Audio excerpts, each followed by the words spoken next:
नमस्कार, आप देख रहे हैं 4 टीवी न्यूज और आपके साथ मैं हूं आंचल श्रीवास्तव। चलिए देखते हैं अपना खास बुलेटिन देश दुनिया पर। चलिए खबरों का आगाज करते हैं बड़ी खबर के साथ। बड़ी खबर आ रही है, उपराष्ट्रपति जगदीप धनखड़ ने इस्तीफा दे दिया है। कुछ कारणों का हवाला देकर अपना पद छोड़ दिया है। अचानक ये फैसला जो चुनावी माहौल है उसमें हलचल पैदा करता है। इस्तीफे की सूचना कार्यालय को भी नहीं, राजनीतिक गलियारों में अटकलें तेज हो गई हैं। लगातार हम आपको बता रहे हैं, इस वक्त की बड़ी खबर सामने आ रही है। इस्तीफा स्वीकारने की प्रक्रिया शुरू कर दी गई है। अचानक ये फैसला राजनीतिक जगत में हलचल पैदा कर दिया है। राजनीतिक गलियारों में अटकलें तेज हो गई हैं। लगातार हम आपको बता रहे हैं, इस वक्त की बड़ी खबर सामने आ रही है। इस्तीफा स्वीकारने की जो प्रक्रिया है वो शुरू कर दी गई है। उपराष्ट्रपति जगदीप धनखड़ ने इस्तीफा दे दिया है। लगातार ये इस वक्त की बड़ी खबर सामने आ रही है। स्वास्थ्य कारणों का हवाला देकर अपना पद छोड़ दिया है। अचानक फैसले से देश में हलचल मच गई है। उपराष्ट्रपति का ये जो अचानक फैसला हुआ है, इससे देश में हलचल मच गई है। राजनीतिक गलियारों में भी हलचल मच गई है। लगातार हम आपको बता रहे हैं, इस वक्त की बड़ी खबर सामने आ रही है। उपराष्ट्रपति जगदीप धनखड़ ने इस्तीफा दे दिया है। स्वास्थ्य कारणों का हवाला देकर अपना पद छोड़ दिया है। लगातार हम आपको बता रहे हैं, इस वक्त की बड़ी खबर सामने आ रही है। अचानक फैसले से देश में हलचल मच गई है। इस्तीफे की सूचना कार्यालय को भी नहीं थी। अचानक ये इस्तीफा राजनीतिक गलियारों में अटकलें तेज कर देता है। लगातार हम आपको बता रहे हैं, इस वक्त की बड़ी खबर सामने आ रही है। स्वास्थ्य कारणों का हवाला दिया है। उपराष्ट्रपति ने स्वास्थ्य कारणों का हवाला देकर अपना पद छोड़ा है। अचानक ये फैसला देश में हलचल पैदा कर देता है। इस्तीफे की सूचना कार्यालय को भी नहीं थी। लगातार हम आपको बता रहे हैं, इस वक्त की बड़ी खबर सामने आ रही है। राजनीतिक गलियारों में अटकलें तेज हो गई हैं।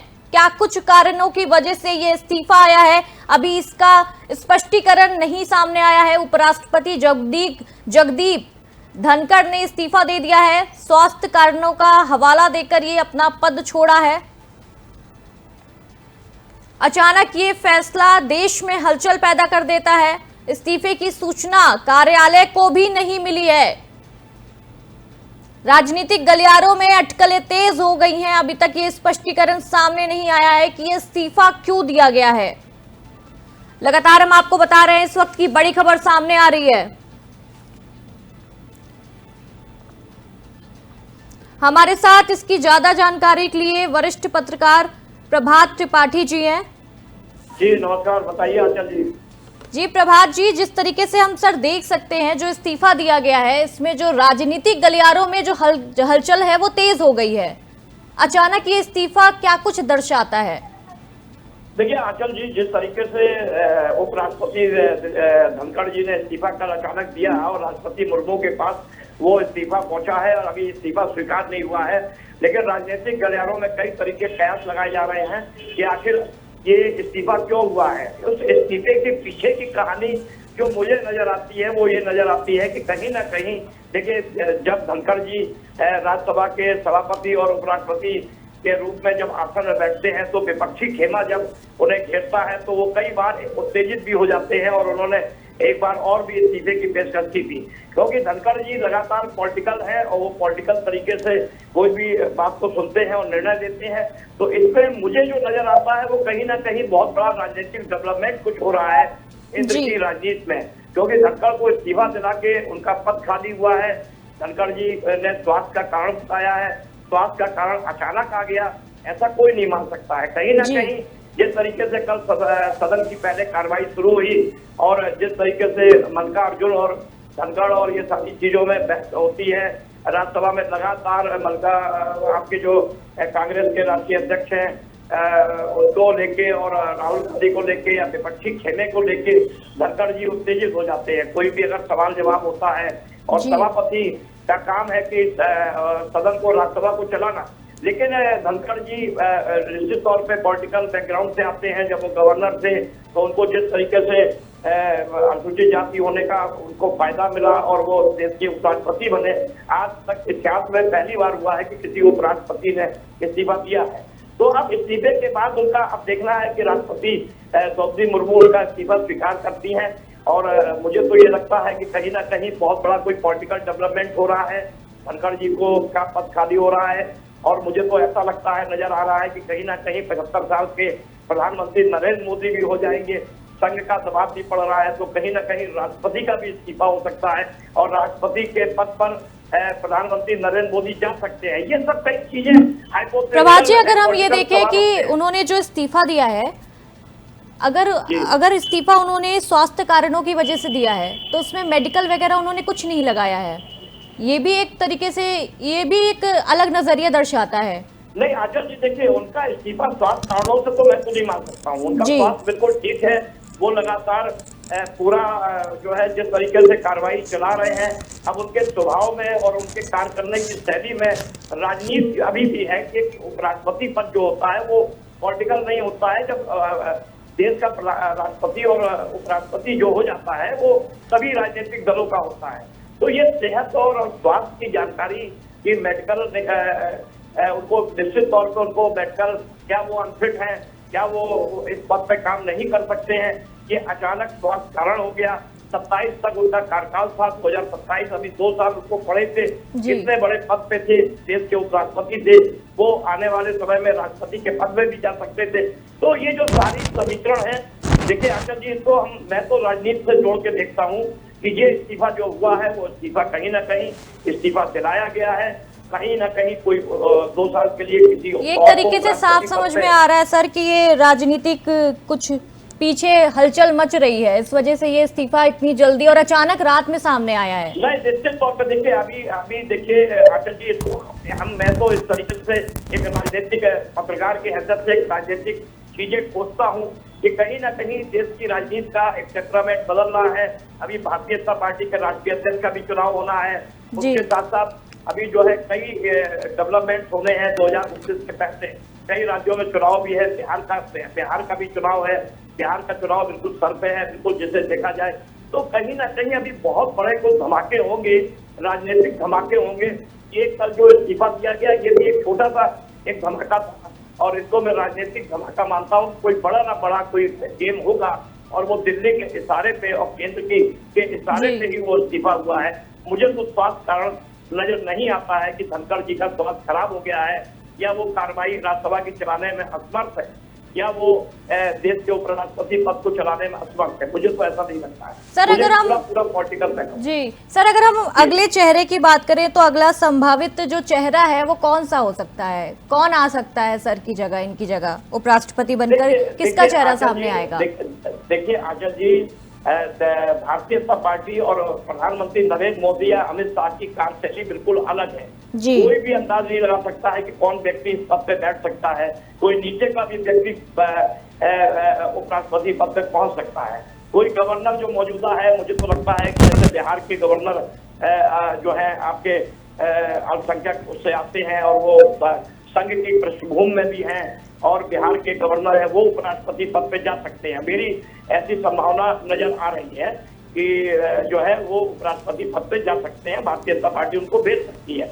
लेकिन ये कयास लगाना, ये अभी कयास है कि कौन जाएगा, केंद्र की राजनीति से जाएगा या कोई गवर्नर जो है वो जाएगा, तो ये अभी कहना जल्दबाजी होगा। लेकिन निश्चित तौर पर ये राजनीतिक डेवलपमेंट है, राजनीतिक गतिविधियां दिल्ली में तेज है, पार्लियामेंट भी चल रही है, संसद भी चल रही है, विपक्ष भी हमलावर है और लगातार वो घेर रहा है सरकार को सीज फायर को लेके, सारी चीजों को लेके। कल जिस तरीके से आपने देखा है आचार्य जी की कितना वहाँ तीखी बहसें हुई और अभी तो पार्लियामेंट चल रहा है, कई अभी जो है संसद के अंदर कई विधेयक आने हैं, कई अध्यादेश आते हैं।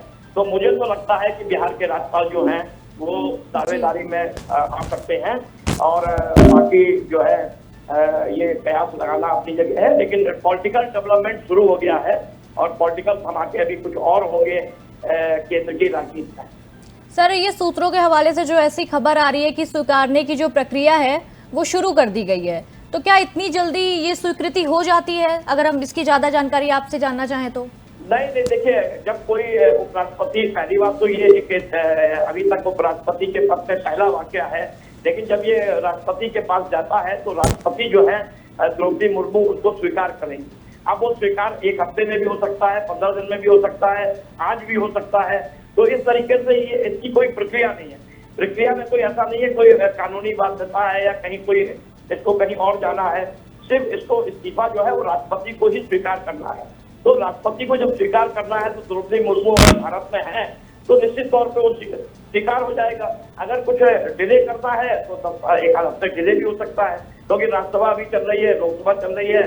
तो राज्यसभा की कार्रवाई पूरी तक होने तक क्या ये पद पे बने रहेंगे या इस्तीफा नहीं स्वीकार होगा। तो ये सारी चीजें बहुत है। मैंने आपको कहा था कि आरिफ मोहम्मद खान का, तो बिहार के जो गवर्नर हैं, वो भारतीय जनता पार्टी और केंद्र के और लगातार नरेंद्र मोदी के उसमें शूट भी करते हैं और वो दावेदारी में भी हैं।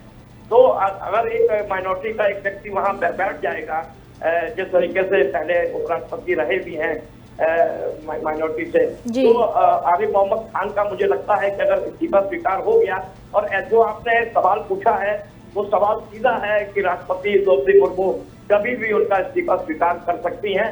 अगर वो इशारा स्वीकार करने का हुआ होगा तो स्वीकार हो जाएगा। और ये हुआ है कि कोई दबाव बनाने के लिए इस्तीफा दिया गया है या इस्तीफे को दिलवा के कोई दबाव बनाया जा रहा है या क्या स्थिति है, क्योंकि देखिए बहुत जल्दी ये स्वभाव से रुष्ट भी हो जाते हैं।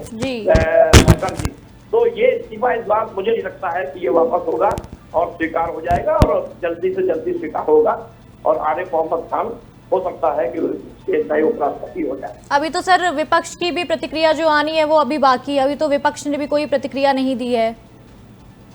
नहीं, विपक्ष देखिए विपक्ष क्या प्रतिक्रिया देगा। विपक्ष तो लगातार धनखड़ जी को घेर रहा है और वो कह रहा है कि धनखड़ जी राज्यसभा की कार्रवाई चलाने योग्य नहीं है, देश के उपराष्ट्रपति के नायक नहीं है और कई तीखी बहसें हुई हैं। तो ये सारी चीजें विपक्ष की प्रतिक्रिया क्या आएगी? विपक्ष की प्रतिक्रिया वही आएगी जो मैं आपको बता रहा हूँ कि विपक्ष यही पॉलिटिकल प्रतिक्रिया देगा और ये कहेगा, आरोप लगाएगा कि इनकम्पिटेंट राष्ट्रपति थे, राज्यसभा के सभापति इनकम्पिटेंट थे, क्योंकि देश का उपराष्ट्रपति राज्यसभा का चेयरपर्सन भी होता है। तो राज्यसभा जब चलती है तो सभी दलों का उपराष्ट्रपति होता है। तो विपक्ष तो यही आरोप लगाएगा कि मेरे संग धनखड़ जी ने इंजस्टिस किया है। अगर कोई पॉलिटिकल आरोप लगाते हैं, पॉलिटिकल जैसा कि मैंने बताया कि राजनीतिक कारण है, तो वो अपना कुछ भी आरोप लगा सकते हैं कि उनको कहाँ ले जा सकते हैं या कौन उस पर बैठ सकता है, कौन किसके लिए सीट खाली की जा रही है। तो ये अभी कई ऐसे सवाल हैं जो निश्चित तौर पे राजनीतिक गलियारों में अभी चलते रहेंगे, क्योंकि आज दिन भर ये डेवलपमेंट चलता रहेगा जब तक राष्ट्रपति उनका इस्तीफा स्वीकार नहीं कर देती है। तो ये सबसे बड़ा एक सवाल है कि राष्ट्रपति उनका इस्तीफा अगर इस्तीफा जल्द से जल्द स्वीकार कर देती है तो पटाक्षेप हो जाएगा उनके इस्तीफे का और राजनीतिक कारण हम लोग तलाशते रहेंगे कि आखिर क्या होगा। और ये देखना तो अभी दिलचस्प होगा कि आगे होता क्या है। जी आचल जी। जी प्रभात जी, बहुत बहुत शुक्रिया हमारे साथ जुड़ने के लिए और ये खास जानकारी हमारे साथ साझा करने के लिए, हमारे 4 टीवी के मंच में आने के लिए बहुत बहुत शुक्रिया सर।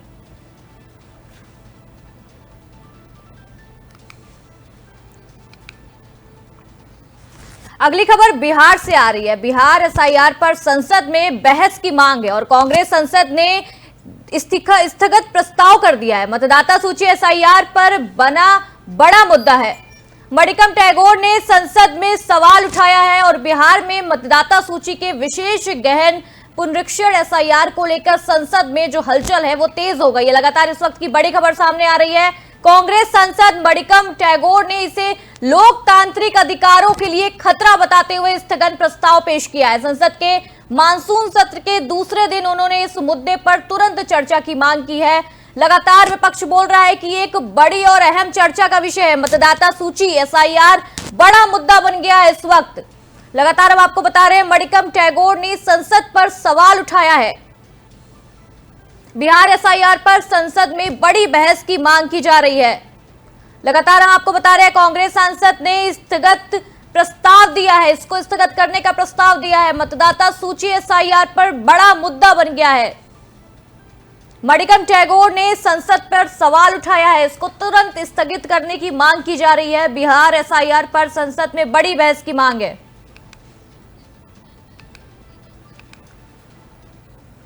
संसद के मानसून सत्र में बिहार की मतदाता सूची पर हुई विशेष गहन पुनरीक्षण यानी एसआईआर प्रक्रिया को लेकर विपक्ष हमलावर हो गया है। लगातार वो हमला कर रहा है। राज्यसभा सांसद अखिलेश प्रसाद सिंह ने नियम 267 के तहत कार्य स्थगन नोटिस देकर इस मुद्दे पर चर्चा की मांग की है। उन्होंने आशंका जताई है कि इस प्रक्रिया के जरिए गरीब, प्रवासी और दस्तावेजीकरण में से वंचित लोगों के मताधिकार को खतरा हो सकता है। उन्होंने पूरे देश में ऐसी प्रक्रिया लागू करने की योजना पर भी चिंता जताई है। इसी मुद्दे पर कांग्रेस सांसद मणिकम टैगोर ने भी स्थगन प्रस्ताव लाकर लोकतांत्रिक अधिकारों का जो मंडारा है उसे खतरे का इशारा दिया है। विपक्ष का आरोप है कि ये कवायद वोटरों की बाहर करने की साजिश हो सकती है। ये कवायद वोटरों को बाहर करने की साजिश हो सकती है, बड़ा आरोप लगाया है विपक्ष ने। की ज्यादा जानकारी के लिए राकेश सिंह परमार जुड़ चुके हैं। राकेश, जिस तरह से आपको मेरी आवाज आ रही है राकेश? जी आ रही है। राकेश, जिस तरीके से ये संसद में ये बहस छिड़ रही है एसआईआर को लेके, क्या लगता है, क्या आगे विपक्ष क्या चाहता है सरकार से? अपना माइलेज बढ़ाना चाहता, बाहर के अवैध घुसपैठियों का संरक्षण बनाए रखना चाहता है, अपना वोट बैंक मजबूत करने की इरादा है। नहीं तो यह रिवीजन जो है वो सबसे जरूरी था इस देश में यह जानने के लिए कि भारत का मतदाता कौन है। और यह तब और जरूरत हो गई, आपको पता होगा पहलगाम हादसे के बाद जब भारत सरकार ने पाकिस्तानी नागरिकों को देश छोड़ने का आदेश दिया था तो कैसे कैसे लोग भारत में पाए गए थे। एक लड़का बीए पार्ट 2 तक की पढ़ाई कर रहा था, एक महिला जिसके 4 बच्चे हो गए थे। ऐसे और अपना मत दे करके सरकार बना रहे हैं, तो बताइए कि वो किस तरह के जनप्रतिनिधि चुनेंगे जो इस देश में नहीं है। वो ऐसे ही जनप्रतिनिधि चुनेंगे जो इनका इस देश से कोई मतलब नहीं है। इसलिए और जरूरी हो जाता है कि आप अपने नागरिकों की पहचान करें कि जो मतदाता है वो इस देश का है कि नहीं है। और यह स्पेशल इंटेंसिव राकेश जी लगातार ये जो विपक्ष है ये कह रहा है लोकतांत्रिक देश है हमारा और इसका हनन हो रहा है, तो क्या ये सही बात है कि अगर एसआईआर आता है तो लोकतंत्र का हनन हो रहा है या जो आम आदमी है उनके अधिकारों का हनन हो रहा है? लोकतंत्र का हनन तब हो रहा था जब बाहर के लोग मतदान दे रहे थे। यह लोकतंत्र में नहीं है कि विदेशी लोग मतदान दे। और अगर लोकतंत्र की मजबूती अब होगी, क्योंकि लोकतंत्र का मतलब होता है अपने लोगों के द्वारा अपनी सरकार के चुनाव, तो हम अपने लोगों के द्वारा चुनाव के लिए जांच पड़ताल कर रहे हैं कि जो मतदाता है वो कहाँ का नागरिक है। अगर वो भारत का नागरिक है उसको किसी तरह की कोई परेशानी नहीं है। अगर वो भारत का नागरिक है तो क्यों मतदान दे रहा है भाई, उसे तुरंत देश छोड़ देना चाहिए। और यह चुनाव आयोग का स्वागत योग्य कदम है। देश भर में बैठे सफोलों की पहचान हो जाएगी, कौन हमारा अपना मतदाता है और कौन बाहर का मतदाता है यह आ जाएगा। लेकिन विपक्ष हंगामा इसलिए कर रहा है कि वो साजिशतन बाहर के लोगों को बुला करके यहाँ बनवाया जाता है और वो फिर हमारा मतदाता बनकर आता है। तो वो जो राजनीतिक दल के कार्यकर्ता है जिन्होंने बाहर के लोगों को यहाँ बुलाया है, बसाया है, साजिशतन मतदाता बनाया है, उनका मतदान प्रभावित होगा। वो इसीलिए परेशान हो रहे हैं। इसमें भारतीय मतदाता को परेशान होने की जरूरत नहीं है, खुश होने की जरूरत है। आप देखते हैं कि एक दिन मतदान होता है 40% मतदान हुआ, 40% 20% बाहर के लोग मतदान कर गए, तो हमारे अपने लोग तो मतदान कर रहा है ना। तो जो जनप्रतिनिधि चुना गया वो हमारा जो नहीं चुना। लोकतंत्र के लिए खतरा है कि जो अब हो रहा वो खतरा है जी। मैं समझ रहा हूँ कि जो मतदान का रिवीजन हो रहा है वो ज्यादा जरूरी है। यह लोकतंत्र के लिए खतरे की बात थी कि बाहर के लोग हमको मतदाता बन करके हमारा जनप्रतिनिधि चुन रहे हैं जी। मतलब आप कह रहे हैं कि ये लोकतंत्र में खतरा नहीं है, सब विपक्ष की चाल है। अब खतरा था अगर बाहर के लोग मतदान देके हमारा सरकार बनाते, अगर वो सब हट जाएंगे तो लोकतंत्र मजबूत होगा। और विपक्ष सिर्फ झूठ मूठ का हंगामा कर रहा है, इससे चुनाव आयोग को हटना नहीं चाहिए और मजबूती से काम करना चाहिए। सर बहुत बहुत शुक्रिया हमारे साथ जुड़ने के लिए, बहुत बहुत शुक्रिया हमारे साथ 4 टीवी में आने के लिए।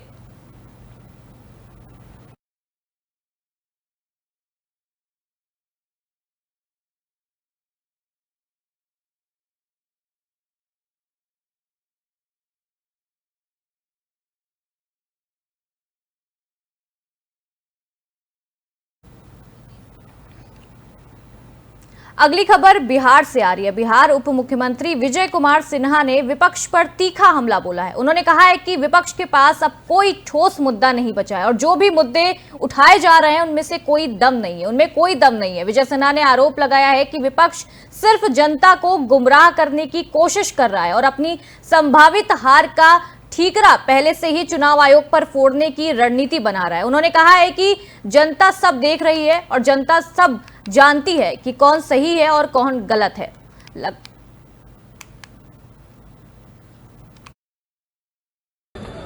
विपक्ष को कोई मुद्दा नहीं है और जो मुद्दा उठाया है उसमें कोई दम नहीं है। विपक्ष सिर्फ मुद्दा विहीन होकर लोगों को वर्गलाने और भरमाने का चुनाव आयोग पर अपनी हार की ठीकरा फोड़ने की तैयारी कर रही है। सदन चलाने के लिए हम लोग तो सहयोग की बात करते हैं और सदन चलना चाहिए। सदन चलेगा तो विपक्ष को लाभ होगा। विपक्ष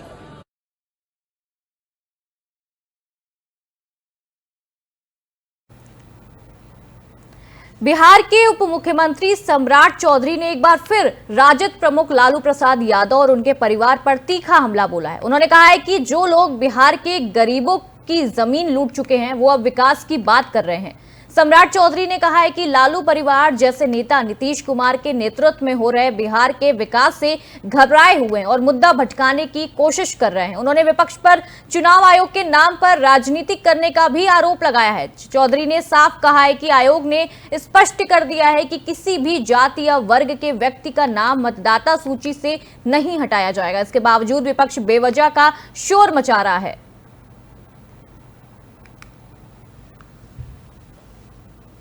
ये तो पूरा बिहार जानता है कि लालू प्रसाद जी का परिवार कभी विकास की बात नहीं कर सकता और जिसने पूरे बिहार को लूटा है, बिहार के गरीबों का जमीन लूटने का काम किया हो, वो विकास की बात कहां से कर सकता है। नीतीश कुमार जी के नेतृत्व में बिहार का विकास हुआ, ये सुनने से भागना चाहते हैं वो लोग और ये लोग कभी बिहार का विकास नहीं कर सकते। ये लोग लूटने वाले लोग हैं, इसलिए सदन में स्पष्ट तौर पर आना चाहिए। और जब इलेक्शन कमीशन ये कह रहा है कि एक भी हिंदुस्तान के नागरिक का, चाहे वो अति पिछड़ा हो, दलित समाज हो, स्वर्ण समाज हो, किसी का नाम नहीं कटेगा, तो ये लोग सिर्फ राजनीति कर रहे हैं। क्योंकि लालू प्रसाद जी ने जीवन में किसी को कुछ दिया नहीं, सिर्फ अपने परिवार के लिए किया। तो ये सब लूटकर अपने लिए चाहते हैं, लेकिन बिहार की जनता जानती है लालू प्रसाद जी के परिवार को कभी सत्ता नहीं देगी। ये तो इस वक्त की एक बड़ी खबर सामने आ रही है। संसद सत्र पर विपक्ष की बड़ी बैठक है। इंडिया गठबंधन की रणनीति की तैयारी हो रही है, रणनीतिक तैयारी हो रही है। सरकार को घेरने की तैयारी में विपक्ष लगातार जुटा हुआ है। संसद के मानसून सत्र को लेकर विपक्ष पूरी तरह से एक्टिव मोड पर नजर आ रहा है। आज सुबह 10 बजे विपक्षी दलों के फ्लोर लीडर की अहम बैठक बुलाई गई है। बैठक में संसद सत्र की रणनीति, विपक्ष के साझा मुद्दों और सरकार को घेरने की योजना पर गहन चर्चा होगी। इस वक्त की बड़ी खबर सामने आ रही है। माना जा रहा है कि विवादास्पद विधायकों और कैश कांड जैसे हालिया मामलों और लोकतांत्रिक प्रक्रियाओं को लेकर विपक्ष सरकार पर हमलावर रुख अपनाएगा। इस बैठक में इंडिया गठबंधन के सभी प्रमुख नेता मौजूद रहेंगे। लगातार हम आपको बता रहे हैं, इस वक्त की बड़ी खबर सामने आ रही है। सरकार को घेरने की पूरी तैयारी की जा रही है। संसद सत्र पर विपक्ष की बड़ी बैठक है। बताया जा रहा है इंडिया गठबंधन के सभी प्रमुख नेता मौजूद रहेंगे, जिससे यह साफ है कि विपक्ष सत्र में एकजुट होकर सरकार को घेरने की पूरी तैयारी की जा रही है। संसद सत्र पर विपक्ष की बड़ी बैठक है। इंडिया गठबंधन की रणनीतिक तैयारी चल रही है।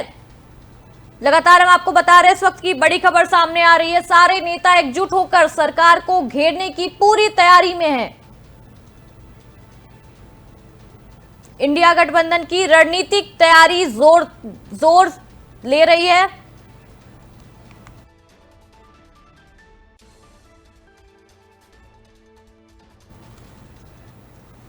तो ये थी देश दुनिया की तमाम बड़ी खबरें। खबरों का सिलसिला यूं ही जारी रहेगा और आप देखते रहिए 4 TV न्यूज़।